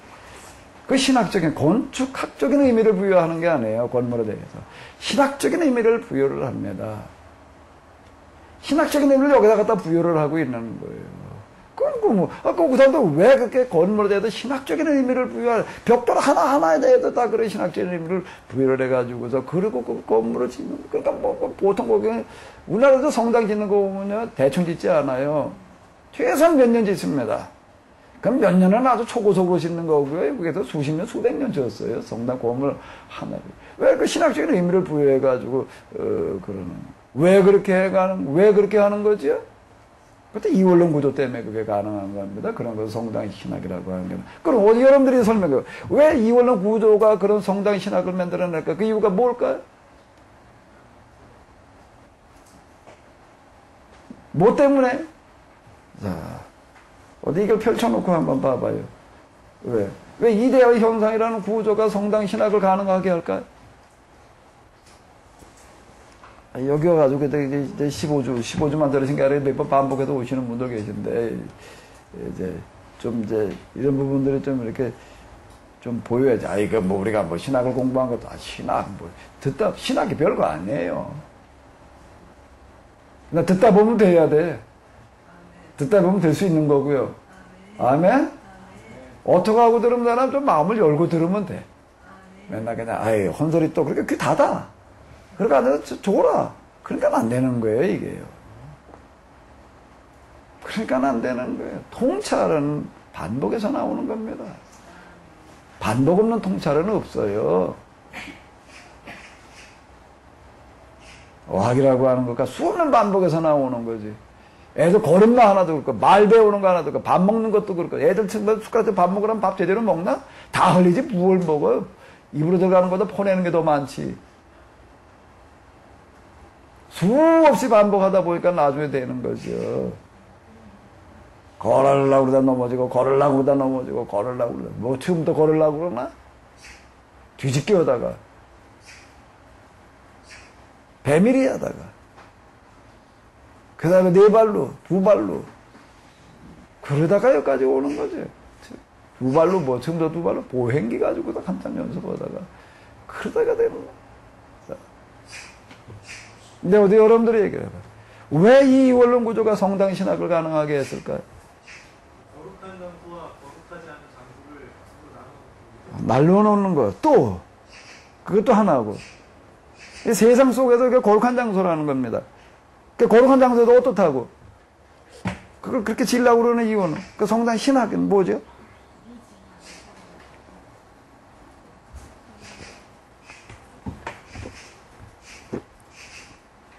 이 세석 속에 있는 약간 거룩한 성짤서에 갖다가 구별된 장소라는 겁니다. 그래서 어떻다고요? 와야 된다. 근데 성당 신학, 건물 신학이 나오는 건 뭐지?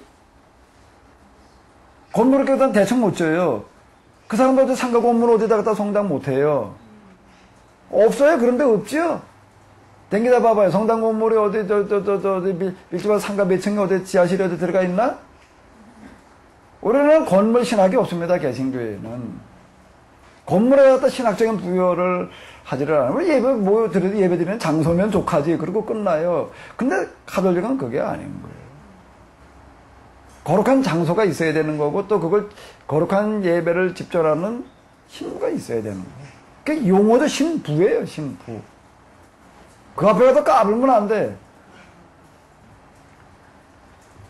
그냥 무조건 그냥 잘못했어도 그냥 무조건 따라야 되는 거죠. 우리 신부님이 어쩌고 저쩌고. 그게 교황신학입니다. 사제신학인데요. 사제신학인데. 요즘 사실 이제 목회자들 무슨 성윤리 탈선에 관한 문제들 많이 나오고 있는데, 그건 가톨릭에 비하면 아무것도 아니에요. 가톨릭에 비하면 아무것도 아닙니다, 거기는요. 근데 왜 거긴 잠잠하냐? 말 안 하게끔 되어져 있는 사제신학이 있기 때문에 그러는 거예요. 사제신학 때문에 그게 그냥 덮어져 있는 것일 뿐이죠. 거기는요. 교인들 성률이나 그러는 거, 가톨릭, 그건 아주 다반사인 거예요. 근데 전혀 밖으로 잘 나오질 않아요. 왜? 사제신학 때문에 그런 겁니다. 그 건물신학은 뭐죠? 그 다음에, 이제, 거룩한 장소, 거룩하지 않은 장소, 구분되는 거. 또 중요한 거는요. 이거 성당이라고 그러는 이러는 거룩한, 여기를 통해서 뭐가 전달돼야 된다는 거예요? 하나님 나라가 전달돼야 된다라고 하는 것 때문에 거기 들어가서 하나님 나라를 그걸 건물을 가지고 느끼게 해야 된다라고 하는 게 나오는 겁니다. 여기서. 그게 이율론 구조에서 나오는 거예요. 그냥 우리가 이거 없이는 여기까지 한번 성당가 참 잘 지어놨다. 거기 가니까 참 엄숙하고 어떻고 좋다. 그냥 그리고 끝나버려요. 그러니까 부분만 본 거예요. 왜 여긴 이렇게 하고 있는지. 그 부분이 보여야지. 그 부분이. 그러니까 거긴 창문 하나도 아무렇게나 만들지를 않습니다. 그 성당 질 때 그 방향을 아무렇게나 그냥 여기 땅 모양 이렇게 생기지. 그게 아닌 거예요. 방위를 다 봐가지고서 그러고서 이걸 맞춰야 되는 거예요. 그 창문 하나를 내더라도 아무렇게나 내면은 안 되는 거예요. 그냥 우리 창문이 환기해야 되는 데가 아닌 게 하늘의 창인 거예요, 그게. 성당의 창문은 이 지상을 향한 무언 창이라고요? 하늘의 창인 거예요. 그러니까 종탑을 하나를 만들어도 아무렇게나 만들어 놓지를 않아요. 근데 이 지상에서 어디를 향하는 것이기 때문에 하늘을 향하는 어떤 염원을 표현을 해야 되는 거고, 이래가지고서 그걸 하나하나를 다 만들어 나가고 있는 그 의식을 갖다 그렇게 발전시켜 나가고 있습니다. 그게 다 이원론에서 나오는 어떤 이런 구조. 이 세상 자체가 뭐여야 되는 거예요? 성당이어야지. 아멘? 이론론 신학이라고 하는 거는 뭘 얘기를 하는 거야? 이렇게 건물 져가지고도 거기도 뭘 하나님 나라를 느끼게 하고 보여주고 그러려고 그러는 게 아니라는 겁니다. 여기 우리 집 개신교 내에도 뭔 모르고 그냥 뭘 모르고요? 뭔 모르고 여기는 구별된 어쩌고 저쩌고 이래가지고 여기서 청신도 모르죠. 청소도 오늘 이거 개신교에도 그런 데 있어요. 강당 주라도 평신도 청소도 못하게 해요. 청소도 하면 여기까지는 안 해. 밑에나 하라고 그러지. 아마 여기 올라와가지고서 못하게 해요. 그게. 계단이라나?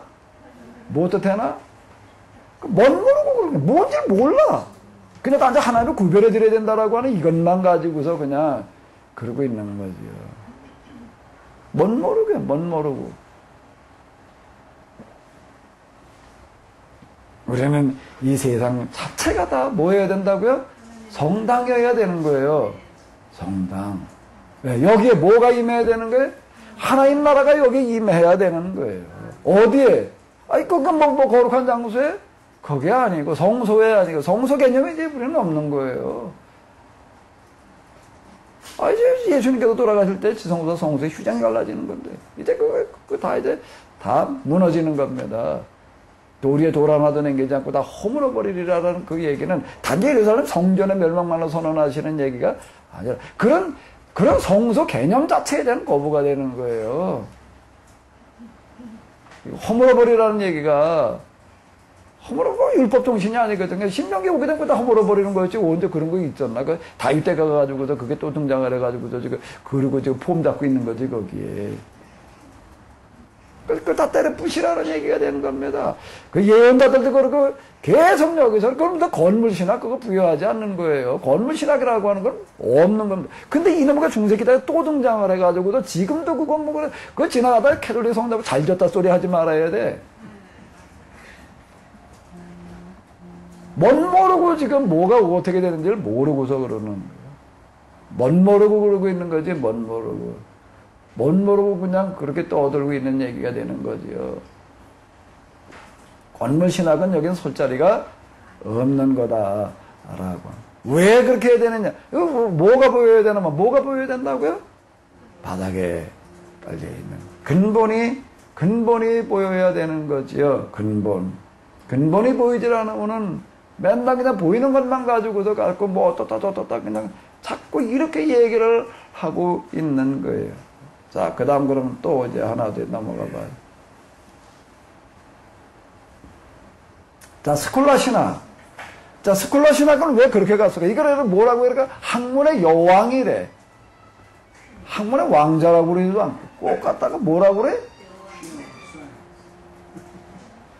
그 사람은 그 여왕을 좋아하는 것 같아. 뭐, 미의 여왕, 모의 여왕, 뭐도 이렇게들 얘기들 많이 하고, 뭐 이제, 그러고 하는데, 자. 왜 스콜라 신학, 이 시기의 신학을 스콜라 신학이라고 이렇게 얘기를 합니다. 근데 스콜라 신학의 특징은 뭘까요? 스콜라 신학의 특징이 뭐지요? 스콜라 신학의 특징이 뭐예요? 플라톤 철학과 아리스토텔레스 철학 가운데에서 스콜라 신학은 어느 신학일까? 플라톤 신학에? 아리스토텔레스 신학에? 아리스토텔레스 신학이었다는 겁니다. 이제 중세기는 아퀴나스 신학이기 때문에. 자, 아리스토텔레스는 뭐 한 사람인데, 플라톤의 뭐에 반발한 사람이라고요? 플라톤과 아리스토텔레스의 근본적인 차이. 뭐 차이 많아요. 뭐 이거저거 열거하는 거 이전에 먼저 잡혀야 될 게 있어요. 근본적인 차이가 뭐라고요?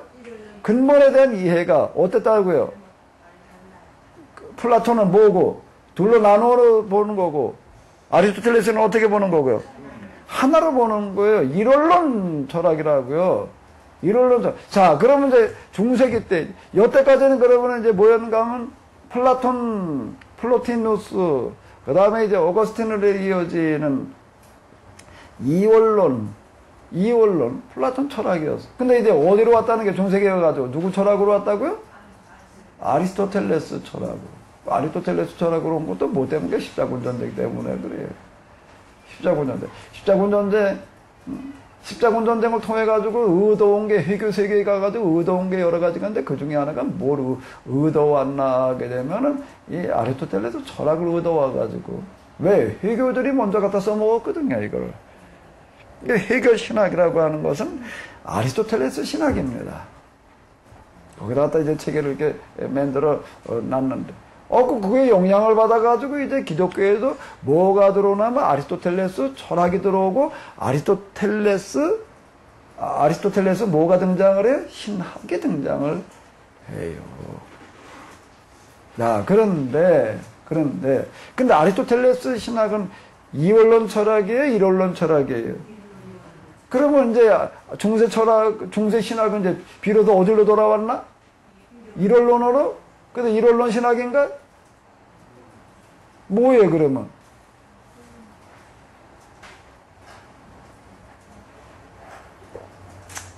이게 정리가 되려고 한다면 좀 신학 공부도 한참 좀 해봐야 될 얘기인데, 지금 이 보니까 스콜라 신학이라고 하는 거 하나를 이해하려고 해도 이게 한참 씨름을 해야 될 부분이 되겠습니다. 이 스콜라 신학 아퀴나스가 이걸 들고 와가지고 기독교 신학을 다시 이제 거기다 이제 이게 정리를 해서 쌓아올라갑니다. 쌓아올라가는데 그 이전에 좀 마뉴스라고 하는 그 선생이 있었습니다. 그 선생이 이제 소개를 해주었고 소개를 할 때에는 학생들 가운데서 야, 늘 가운데 누가 나서도 진짜 이 신학이 플라톤 철학만 가지고 전개시킬 수 있는 게 아니라 아리스토텔레스 철학을 가지고도 전개를 시킬 수가 있다. 누군가가 이걸 좀 했으면 좋겠다. 이런 것까지를 얘기를 했는데 그 누군가 하면은 아퀴나스가 이제 그거를 했어요. 아퀴나스가 그걸 가지고 이렇게 공부를 하고 전개해 나가는 거 이렇게 보면서 선생이 아주 그냥 흡족해가지고 뭐라고 얘기를 하는가 하면 내 신학이 앞으로 1000년을 지배할 거다. 이렇게 얘기를 했는데 진짜 1000년을 지배했습니다. 그래서 이제 초대에는 어거스틴, 중세는 누구요? 아퀴나스. 그래서 이제 이 두 사람을 이렇게 기독교 역사에 있어서 이제 종합체계를 완성시킨 사람들, 뭐 이런 평가를 이제 받고 있습니다. 이 사람들 신학이 1000년을 지배를 했어요. 1000년을 지배를 해도 아직도 지배를 하고 있는 중이고, 자, 그런데, 자, 그러면은, 이 마뉴스, 그리고 이게 아퀴나스, 이 사람들은 플라톤 철학이 아닌 아리스토텔레스 철학을 가지고 뭘 했는가.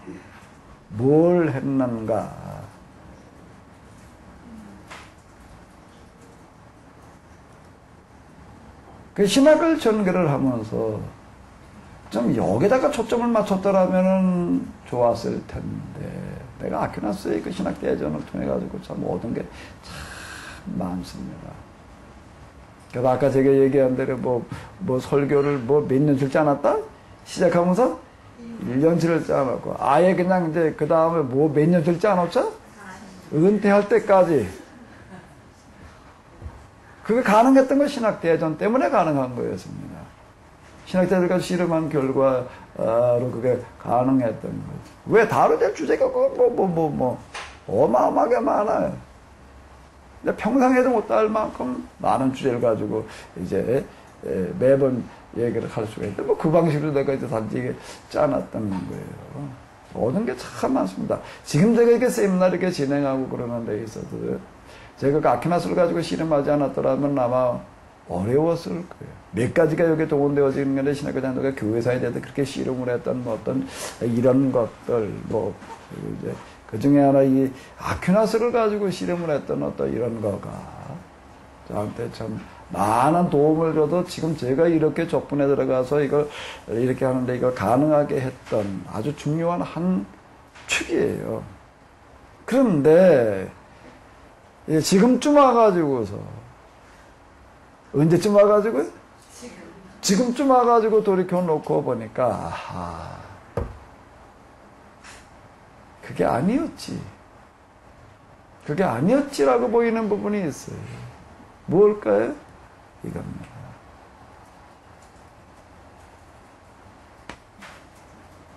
아퀴나스가 진짜 초점을 맞췄어야 될 부분이 뭐였을까요? 일원론이라고 하는 겁니다.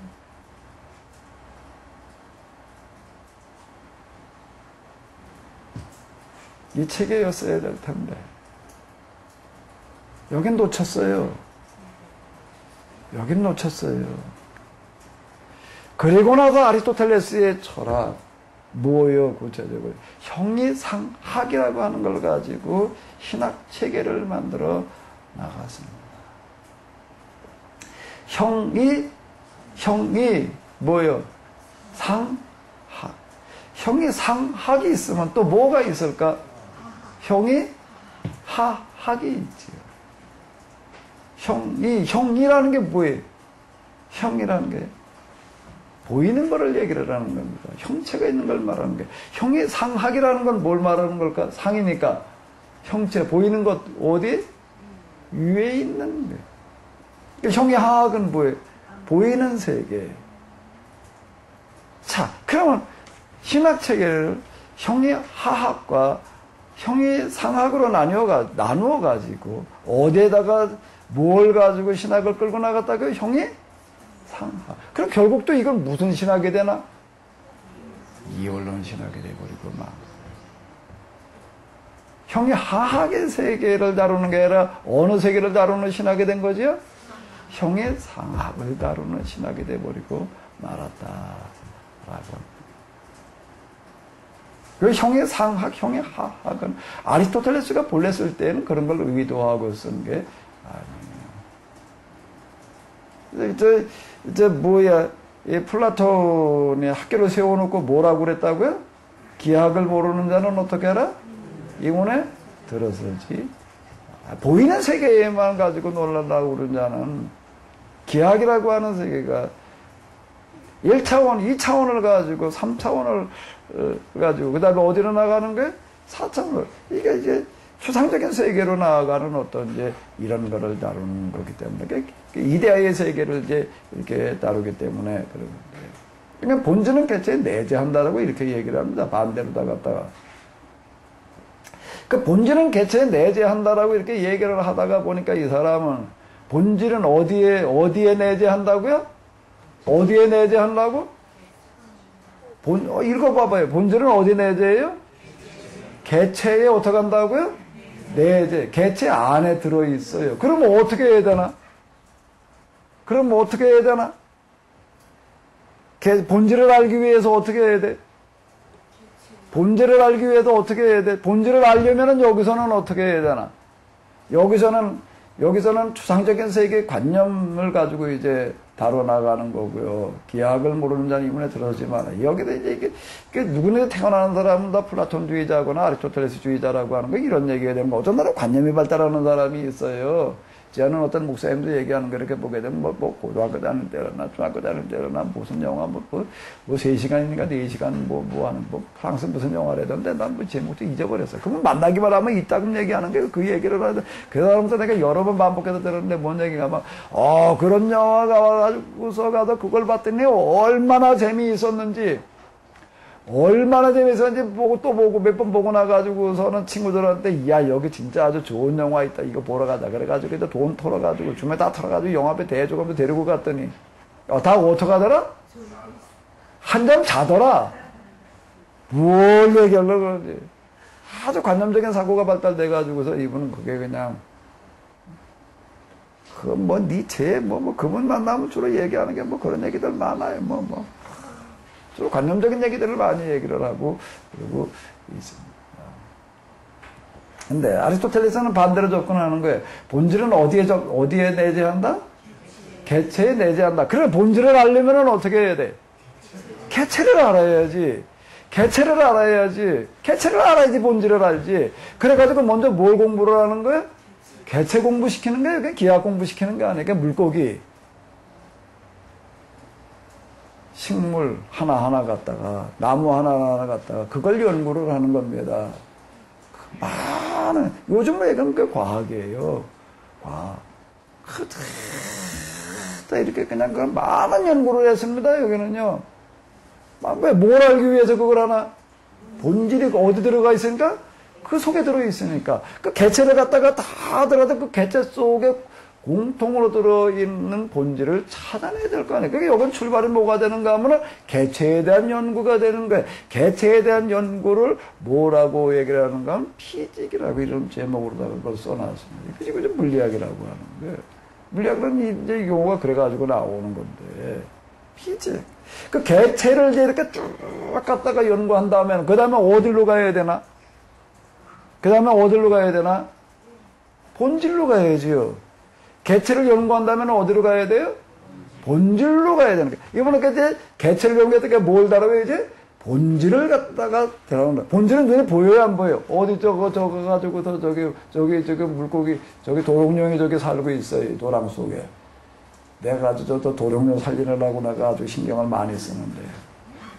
소금 장수도 있어요. 거기 아주 본질 좀 한번 보고 와봐요. 본질이 어떻게 생겼어요? 그 본질이 보여요, 안 보여요?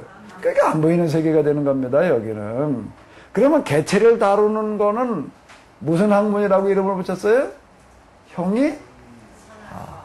그래서 피직이라고 부른 거예요. 그게 뭐라고요?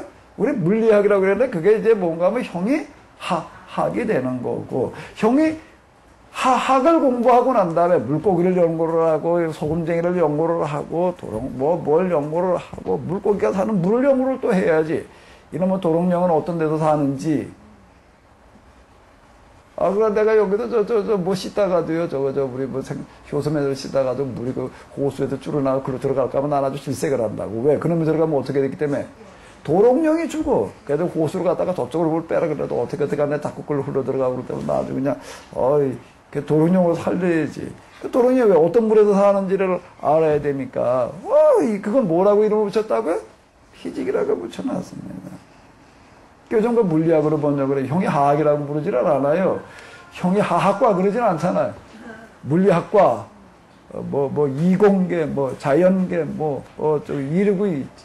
그 다음에 이제, 개체를 이렇게 공부를 해놨어. 그 다음에 뭘로 가야 되나? 그 다음에는 보이지 않는 뭘 봐야 되는 게 본질을 찾아야 되는 거예요. 그래서 이게 그 본질을 찾는 작업을 또 들이다 해나가게 됩니다. 근데 이 사람을 가리켜서 뭐라고 서양이 배출한 최고의 지성이라고 얘기를 하는 거는, 이게 그냥 다, 물고기부터 그냥 다 공부를 하고 있는 거예요, 여기는. 여기 공부에 대한 범위가 어마어마하게 넓어, 그냥. 그래가지고 이제 그 다음에 보이지 않는 세계를 이제 다뤄놓아요. 보이지 않는 세계를 다뤄놓고 나가지고서는 그 책의 이름을 뭐라고 부르는가 하면, 이거는 보이는 세계를 공부하고 난 다음에, 보이는 세계 다음에 있는 거다. 그래가지고 뭐라고 그래? 피직에다가 다음에를 붙였어. 다음에. 영어로 애프터. 애프터를 그게 뭐라? 메타. 그죠? 보이는 세계 다음 것. 그래서 메타피직이라고, 그래가지고 그게 지금 우리는 뭐라고 그래? 형이상학. 이렇게 되어지는데. 근데 아퀴나스는 여기에서 신학을 끌고 나가는데, 어디에다가, 뭘 가지고 끌고 나갔다고요? 메타피직이었다라고 하는 겁니다. 아퀴나스, 아리스토텔레스 철학 가운데 메타피직을 가지고도 철학을 전개시켜 놨어요. 그러다 보니까 결국에 가서는 뭐가 되는가 하면은 본질신학의, 개체신학의 본질 쪽에, 개체가 빠진 본질 쪽으로 이걸 끌고 나가가지고도, 그러고서 이제 이게 사고의 훈련으로 다 들어가는 겁니다. 그러니까 사고 훈련, 신학을 공부를 하려고 한다고 하게 되면은 이와 같은 추상적인 사고력이 있지 않으면 안 된다. 그래가지고 이제 그걸 갖다가 이제 공부를 시키려니까 뭐가 필요한 겁니까? 이제 교재가 필요해. 교재가 필요해가지고 사고 훈련을 시키려니까 모든 부분들에 대해서 생각해낼 수 있는 부분들을 다 갖다가 생각을 해봐야 돼. 뭘 해봐야 된다고요? 생각할 수 있는 모든 부분을 다 뭘 해봐야 된다고? 생각을 해봐야 돼. 그래서 이게 큰 겁니다. 먼저 하나님을 생각을 해봐야 돼. 뭐 생각을 해야 돼? 주로 이래가지고도 생각해 볼 수 있는 걸 갖다가 다 다루는 거예요. 다 다루고, 그리고 책을 써내려가면서 뭐라고 이름을 붙여놨는가 하면 쏨마라고 하는, 쏨마는 완성이라고 하는 뜻이 됩니다. 우리나라에서 이게 신학 대전이라고 갖다 이렇게 이제 번역을 합니다. 신학이 뭐라고요? 대전. 여기에 모든 생각할 수 있는 신학의 모든 걸 갖다가 다 담아놓겠다 그래가지고 뭐라고 그러니까 신학을 내가 다 완성시켰다. 나 이외에 더 이상 신학은 없다. 자, 이러고 끌고 나갑니다. 그러면 이걸 갖다가 이제 공부를 해라. 이렇게 하고 난 다음에 가가지고 뭐가 되는가 하면 진짜 신학이 나온다. 이걸 다 하고 나면 그 다음에 뭘 한다는 거예요? 진짜 신학을 한다. 그 신학 대전이라고 하는 건 신학 공부하기 이전에 아직 신학 공부할 단계가 아닌 거예요. 신학 공부할 준비하는 준비 학생들을 훈련시키기 위한 교육 교재였어요. 그런데 그게 기독교 역사 이래로 그만한 또 신학책이 없어요. 그 안에 들어가 보게 되면 쏨마가 돼가지고 모든 부분을 생각할 수 있는 걸 갖다가 다 집어넣어가지고서요. 우리는 신앙, 의인. 그러니까 쭉 이제 여기서 이렇게 내려가다 보니까는 우리는 루터가 신앙, 의인이라고 그랬다. 이거 우리 신앙의 justification by faith. 믿음으로 의롭다함을 얻는다라고 하는 그리고 설명에 루터가 얘기를 했다. 아퀴나스의 책을 읽어봐봐. 참나, 아퀴나스가 벌써 얘기를 했던 거예요. 우리 루터 신학, 아퀴나스 신학 속에 다 들어가 있습니다. 우리 또 감리교 가게 되면요, 또 뭐 많이 얘기를 안 하면 또 웨슬리 얘기하면 또 뭘 말해, 성화, sanctification, justification, sanctification, 뭐 이래가지고 또 뭐, 디리따 뭐 떠들면서, 웨슬리가 말이야, 무슨 신학을 뭐 최초란 말은 빼야 돼. 어디 들어가면 다 들어가 있다고? 아퀴나스 신학에 들어가다 보게 되면, 웨슬리가 이거 읽어보고 얘기했나? 내가 놀란 거는요, 그 아퀴나스는 이게 사고력이 대단히 뛰어난 사람입니다. 성화라는 이름으로도 조건에 들어갈 수 있는 게 다 생각해 놨었기 때문에 거기 다 들어가 있어요. 신앙의라는 주제로다가 얘기할 수 있는 거를 갖다가 다 생각을 해놓기 때문에 그게 다 들어가. 아니, 이거 뭐 그대로네? 그건 뭔가 하게 되면은요, 표절이야, 표절. 표절이라고 얘기할 만큼 고스란히 들어있더라 라고 하는 겁니다. 각 주제별들이 거의 다 그렇습니다. 그러니까 대단히 뛰어난, 천재라고 그런 측면에도 천재라고 얘기를 하려고 하면 천재라고 얘기할 만큼 뛰어난 어떤 그런 부분들이 있습니다. 근데 그게 이제 스콜라 신학에. 근데 왜 이런 신학, 그래도 어떻다고. 근데 왜 이런 게 등장을 하는가? 왜 그러면 왜 아퀴나스 형이 하학이 아닌 형이 상학이라고 하는 철학 체계를 가지고 기독교 신학을 전개를 했는가? 왜?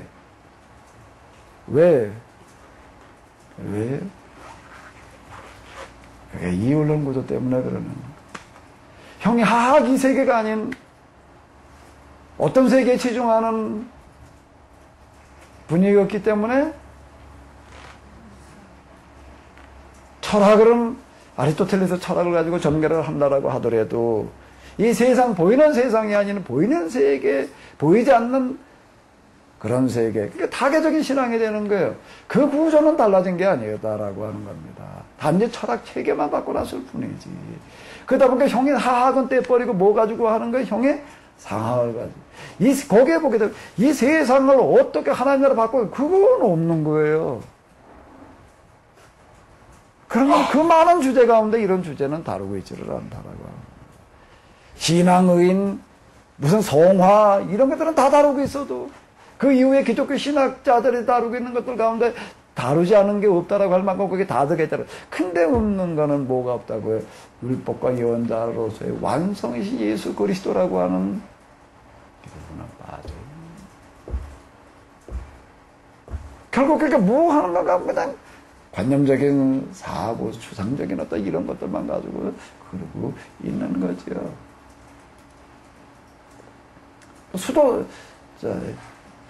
성당 권리기관 얘기, 스콜라 신학, 십자군 운동이라고 하는 것. 십자군 운동이라고 하는 어떤 이런 것들. 200년 동안 그러고 있는 것. 성당을 지어놓고 거기다 갖다 그냥 또 성물을 갖다가 그냥 그러고 있는 것들도. 왜 그런가 하게 되면은, 이건 뭘로 하는가? 하나님 나라를 감성으로 느끼게 하는 데다 초점을 맞춰 놓다 보니까, 또 성물을 갖다가 만들어 놓고 그걸 보고서 감동을 받게. 이렇게 이제 만들어 놓는 거예요. 이게 아무개가 쓰던 뭔데, 이게 아무개가 쓰던 뭔데, 이러고 나가다가 이제 조금 더 올라가다 보니까 이제 예수님께서 쓰시던 걸로 나가는 거예요. 그 예수님께서 쓰시는 게 어디 있어? 이게 이제 1600년 됐는데. 이거 어떻게 남아있어? 그것도 없지. 그니까 무슨 어디가 상 같은 말이 하나 갖다 녹두는 상 같은 말이 하나 갖다 놓고, 이게 예수님께서 찔리신 창이야. 어디 가가지고서 무슨 컵 하나 나그는 뭐 하나 주워다 놓고, 이건 뭔가 예수님께서 십자가에서 쓸개탄 포도주를 마시던 잔이야. 뭐 거룩한 잔이래나? 그러니까 거룩한 잔이지. 예수께서 찔리신 창은 무슨 창이야? 거룩한 창이 되는 거고. 그게 이제 이렇게 돼 나가는 거예요. 그러다 보니까 이제 그 다음에 또 뭐가 나와요? 이건 예수님께서 매달리신 십자가야. 또 뭐가 나와? 이건 예수님께서 어렸을 때 입으셨던 무슨 옷이고 포대기야. 자, 이제 성물이라고 하는 게 이제 나오기 시작을 하는 겁니다. 근데 그걸 갖다가 놓고도 그냥 와가지고도 그냥 거기에다 무슨 또 기적이 일어난다라고 또, 자, 이렇게 해나가는, 이런 쪽으로 가다가 보니, 드라큘라라고 하는 거 영화에도 보여주는 것처럼 무슨 뭐 손가락으로 십자가만 걸어고 귀신이 도망간다라는 식으로다가 이렇게 미신화된 신앙의 표본이 뭔가 뭐 드라큘라라고 하는 그런 영화인 거예요. 인도신앙이라고 하는 것도. 그 수도사들은 왜 그렇게 전설적인 어떤 그런 삶을 살려고 그럴까? 이 세상의 이데아의 삶을 추구해야 되는데, 이 세상이라고 하는 것도 이런 거죠. 여기서 아주 그냥 정말 극기로 들어가는 거예요. 극기로 들어가고 어떤 그런 거룩한 삶을 초월적으로 살아야 된다라고 하는 어떤 이런 것 때문에 뭐가 나오는가? 수도사라고 하는 사람 등장을 수도사 신학이 나오게 되는 거예요. 그래서, 이 사람들은 말 세속의 모든 돈과 명예와 욕심을 다 버리고, 그러고 출발하는 거예요. 그게 다 뭔가 헬라 철학의 삶으로 이원론 구조로다가 나가는 거예요. 이 세상 속에다 하나님 나라를 이루어 봐야겠다라고 하는 게 없는 거예요, 이게 없는 거예요. 이게 뭔가 하면은 기독교 역사의 최대의 비극. 뭐라고요? 기독교 역사의 뭐라고요? 물론 보는 사람에 따라 다 다르게 얘기를 할 수가 있겠지만, 제 눈에는 기독교 역사의 뭐라고요? 최대의 비극이라고 하는 겁니다. 이게 어떤 거예요? 본질이 빠져 있는 거예요. 핵심이 빠져 있는 거예요. 그러고서 그냥 열심히 이런 신앙으로 하면 신앙 좋다는 게 뭐예요? 그 신앙 좋은 사람이 있는 곳에 가면 변화가 일어나야 되는 거죠. 어둠이 물러가야 되는 거지요. 아멘? 어둠이 뭐예요? 세속화라고 하는 그늘이 물러가야 되는 거예요. 세속화가 일어나야 되지. 세속화가 물러가야 되는 거죠. 왜? 우리가 나가서 세상에 뭐가 되기 때문에 빛이 되고 소금이 되어야 되기 때문에. 근데 이게 안 됩니다. 기독교 역사의 최대의 비극은 뭔가 하면 바로 그러다 보니까 뭐가 등장을 하는 거예요? 기독교 역사의 최대의 비극의 증거는 뭔가 하면 인문주의의 등장입니다. 인문주의의 등장인데 인문주의자를 등장을 해가지고도 헬라 철학으로도 헬라 문화로 돌아가자라고 얘기를 하는 거예요.